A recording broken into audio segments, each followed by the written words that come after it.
Jammu international border, and the entire area is now submerged up to 3 to 4 feet. The BSF troop patrolling inside deep waters areas on the Indo-Pak international border in Jammu sector now been submerged.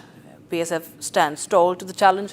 With Pakistani posts hardly 50 meters away, the troops are carrying out the regular area domination to foil any attempt of infiltration by the terrorists or drones dropping into Indian territory. So far, at least 43 people have lost their lives across Jammu in the flash floods. Meanwhile, the situation on the ground remains tense as multiple rescue teams carry out relief operations to airlift locals and trapped BSF personnel. My colleague Gursimran Singh brings you the latest. As flash floods have caused havoc in the Jammu region, the condition on the international border also remains the same, and Republic is right now at the Indo-Pakistan international border in the Jammu sector, where the brave hearts of the border security force, they are carrying out relentless area domination and patrolling here along the Indo-Pakistan international border. These men, despite braving all odds, they are ensuring that adversaries' nefarious plans are foiled, because the weather is the challenge. Advisory has been issued for the low-lying areas, and so does the adversary that always remains in a bid to destabilize this very area.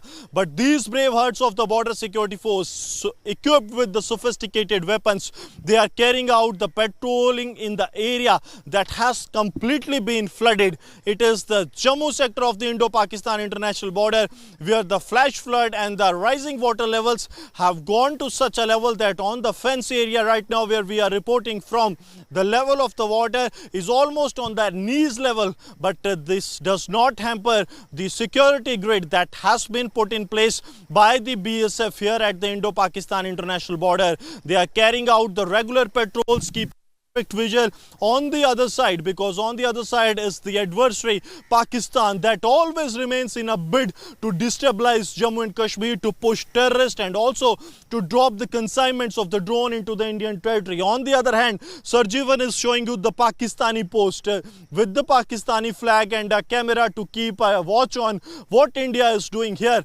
But they stand firm like a wall between the nefarious designs of the enemy, the mischief of the enemy and the civilian people of Jammu and Kashmir.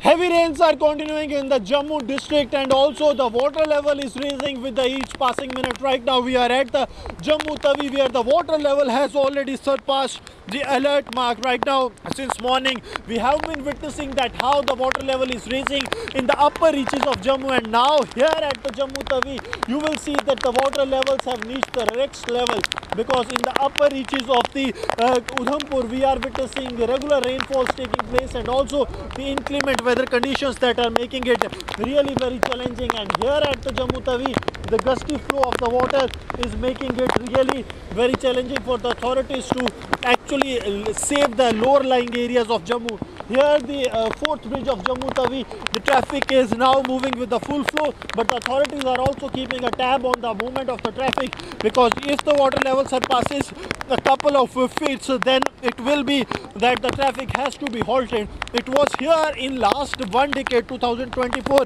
when the river Tawi broke down from this very area and the water entered the civilian areas.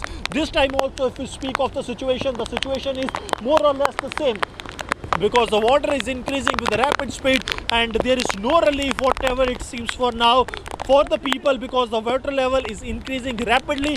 And now the authorities, the Jammu and Kashmir Chief Minister Omar Abdullah is also holding a high-level meeting with the authorities, including the IGP Jammu and the Divisional Commissioner, along with the disaster management and the relief rehabilitation authorities, so that the situation can be contained, because nature's fury is on the rise. We have lost already close to 100 lives in the Kishtwar cloudburst, and now these inclement weather conditions and the heavy rain